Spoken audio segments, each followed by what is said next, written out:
কম্বোডিয়ার এই মন্দিরটিতে প্রতি রাতে একটা করে নারীকে নরবলি দেওয়া হতো। এর অর্থ হলো প্রতি রাতে একটা কুমারী মেয়েকে এখানে সন্ন্যাসী এদের জন্য বা ঠাকুর এদের জন্য পাঠানো হতো। সারা রাত সে ভক্ষণ করত, তারপরে সকালবেলা তার বরের হাতে তুলে দিত। অর্থাৎ কোনো মেয়ে যদি বিয়ের কথা ঠিক হতো তাহলে এক রাতের জন্য এই মন্দিরে পাঠিয়ে দিত। এরকম একটা কুপ্রথা চালু ছিল এই মন্দিরে। কুপ্রথাটা চালু ছিল, কত জঘন্য একটা প্রথা। কুমারী একটা মেয়েকে সারা রাত ভক্ষণ করার পর সকালবেলা পাত্রের হাতে তুলে যেত। মন্দিরের যারা পুরোহিত ছিল এই কাজটাই করত। কম্বোডিয়ার সিম রেপে এই ঘটনা অহরহ ঘটত, বিশেষ করে এই মন্দিরটিতে।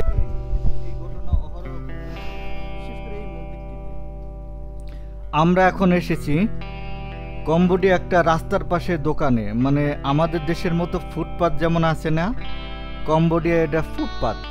এখানে বিভিন্ন কিছু বিক্রি হয়। এই যে শামুক, এই যে কাঁকড়া, এটা হচ্ছে এদের জাতীয় খাবার। এই যে আমাদের যে চিতই পিঠা বিক্রি করে, এইভাবে এরা বিক্রি করে রাস্তার পাশে। এটা রাস্তার পাশে দোকান।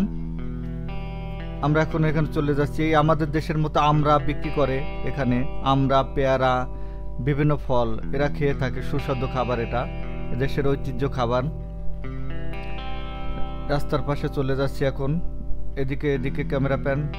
এই যে রাস্তার পাশে এগুলো, এই যে পিঠা আমরা যেমন তৈরি করি এইভাবে পিঠা এখানে বানায়।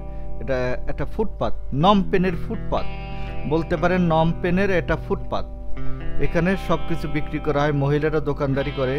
আমি আগেই বলেছি কম্বোডিয়ায় পুরুষরা ঘরে থাকে, মহিলারা রাস্তায় থাকে, দোকানদারি করে। এটা সেক্স ফ্রি দেশ। সবাই উলঙ্গ প্রায় যে কোনো পোশাক কেউ পরতে পারে। এটা একটা রুটির মতো, মানে আমাদের দেশে রুটির মতো একটা খাবার।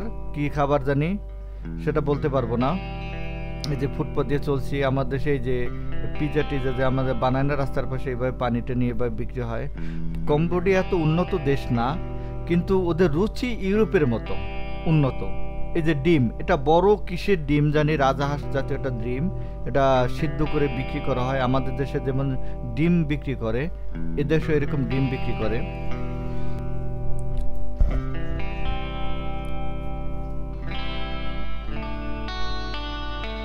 ফুটপাতে বাচ্চাদের খেলনা, আমাদের দেশের মতো ফুটপাতে ঘড়ি, বাচ্চাদের ঘড়ি, চশমা, খেলনা এখানে বিক্রি করা হয়।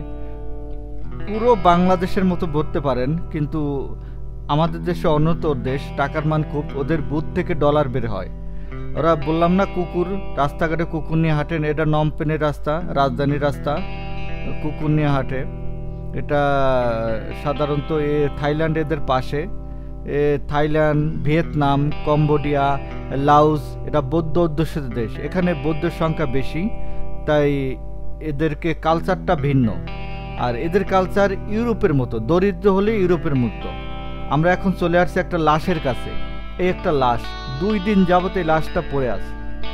মানে এত মানবতা বিবর্জিত মানুষেরা সবাই শ্যুট করতে আসছে, সাংবাদিক আসছে, ক্যামেরা দিয়ে ফটো করতেছে, কিন্তু কোনো পুলিশ আসছে না। 2-1 পুলিশ দেখা গেছে এই পাশে, তারা দর্শক সারিতে বসে উপভোগ করছে। কার না লাশ এটা তারা মানে দেখতে যাচ্ছে না।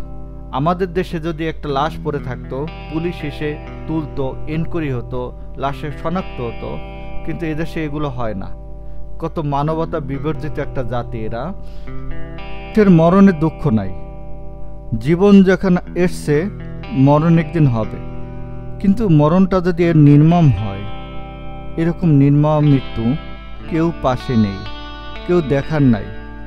কোন দেশের লাশ, কোথা থেকে এসেছে, প্রবাসীর লাশও তো হতে পারে, কেউ জানি না।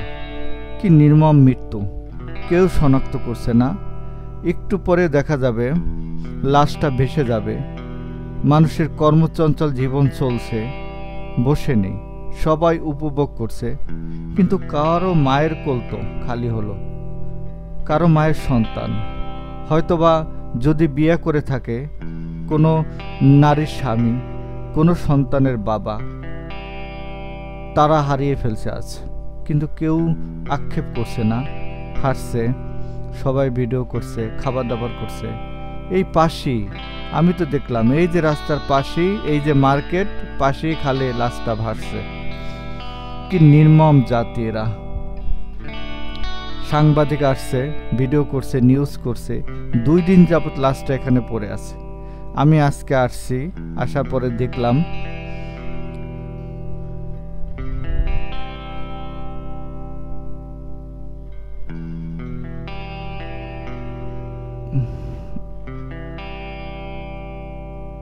এই লাশটা এই এখনই এই যে কোথায় জানি ভেসে চলে যাচ্ছে, ওই যে চলে যাচ্ছে, লাশটা ভেসে চলে যাচ্ছে, এখনো দেখা যায় না। আস্তে আস্তে পানির ঢেউয়ে এখন ভাটা নেমে আসছে, এজন্য লাশটা চলে যাচ্ছে।